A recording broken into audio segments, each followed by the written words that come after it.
Hey guys, it's Ryan with Mantis Defense. Today I'm here to talk to you about a special bag that I finally bought. As you guys know, I'm kind of into gear. I've really collected a lot of different bags over the years. Obviously, I like all the gear that goes into it. And I think that comes from growing up and doing Boy Scouts, and then photography, and then firearms. So I kind of always enjoyed the gear that goes with everything. As you may know, I've been running the Hazard 4 evac Plan B bag for quite some time. I've probably had this bag for 5 years, I would say, by now. And I've really loved this bag. It's really worked out great for me. It's held everything I've needed to. And it's a great just daily go bag. I did find, though, that over time that this bag does become uncomfortable. The very first SHOT Show I went to, I hauled this bag around the SHOT Show floor. It did wear on me a little bit. I took this bag out to West Virginia and Virginia on some hikes, and I carried a 150 to 600 millimeter lens inside of it, and that really wore on me, especially going up and down. I like this bag, but I think the biggest issue is that when you're running it as a sling, when you only have the one point of contact on the shoulder, it really does wear on you a little bit faster.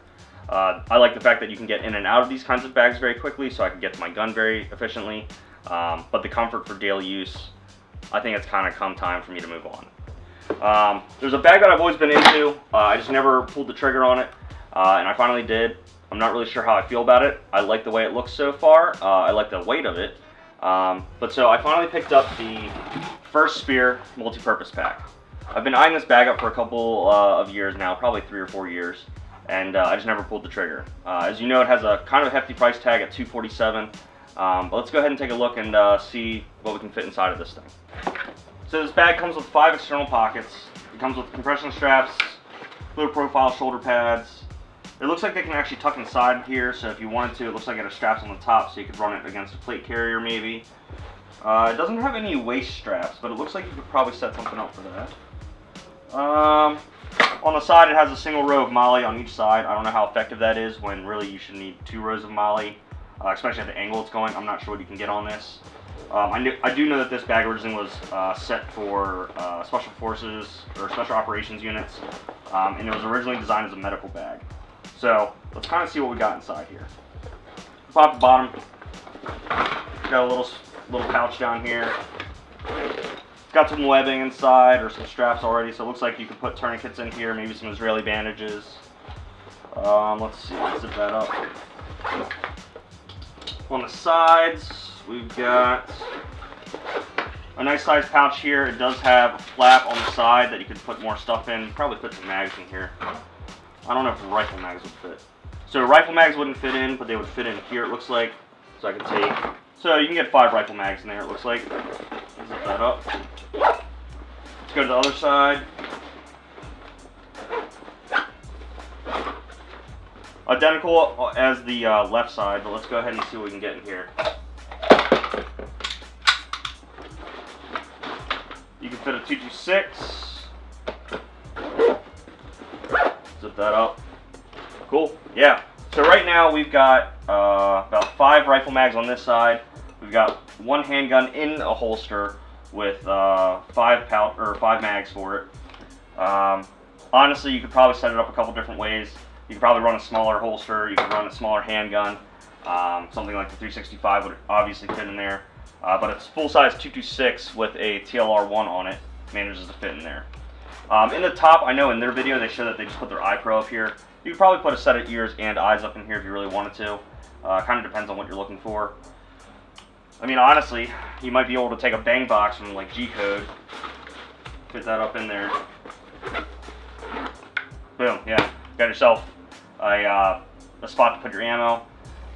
Pack timer, you don't have to worry about putting that inside of anything unless you're trying to keep it low pro. So you can probably just slip that here on the side on the MOLLE.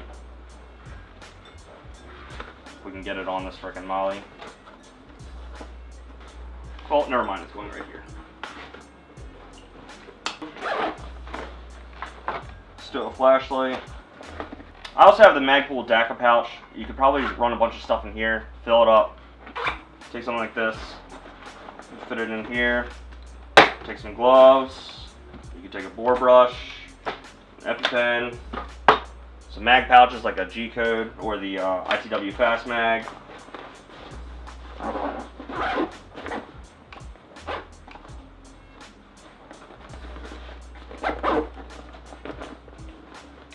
You can strap it down if you really needed to. On the outside, it looks like there's a couple attachment points here. You could probably put some carabiners and attach more stuff there. I don't think I can get knee pads in the bag. And over here, if you didn't want to run the hydration bladder, you could probably just run a gun in there. So I could just take something like this. There is no Velcro. Keep that in mind. There is no Velcro on the inside here, but you could probably just go ahead and slip your gun in there. Have quick access to it if you need to, just unzip it and go. Unless you need the hydration bladder. It all depends. There is no Velcro on this bag, so it's kind of a little bit more low pro. Because there's not a lot of MOLLE, it keeps it out of sight, out of mind. I did go ahead and buy the Velcro from them, so I'm just going to adhere it right here on the top. You can do it however you want. You could probably have it stitched if you really cared that much. It all comes down to preference. So, again, with this quick look at this bag is pretty cool looking. It does fit a good amount in it. I already did wear it earlier, and it is pretty comfortable. I do like these straps. It's pretty well balanced, and you can kind of crank it down. I don't think the bag has a lot of solid form to it, though, and that's the only downfall. So if you put a lot of weight in the bottom, it's probably going to sag. If you put it a little higher up, you should be all right. But yeah, this is a pretty sweet bag from FirstSpear. So this is the multi-purpose pack, retailing for $247. Comes in Ranger Green, Woodland, Manatee Gray, and I believe one other color. It's a non-stock and non-standard item, so if you're interested, make sure you check out FirstSpear's website for more information on it. Hope you guys enjoyed watching this. I know there's not a lot of videos out there for this bag, so if you guys liked it, please like, please subscribe. As always, stay safe and shoot straight.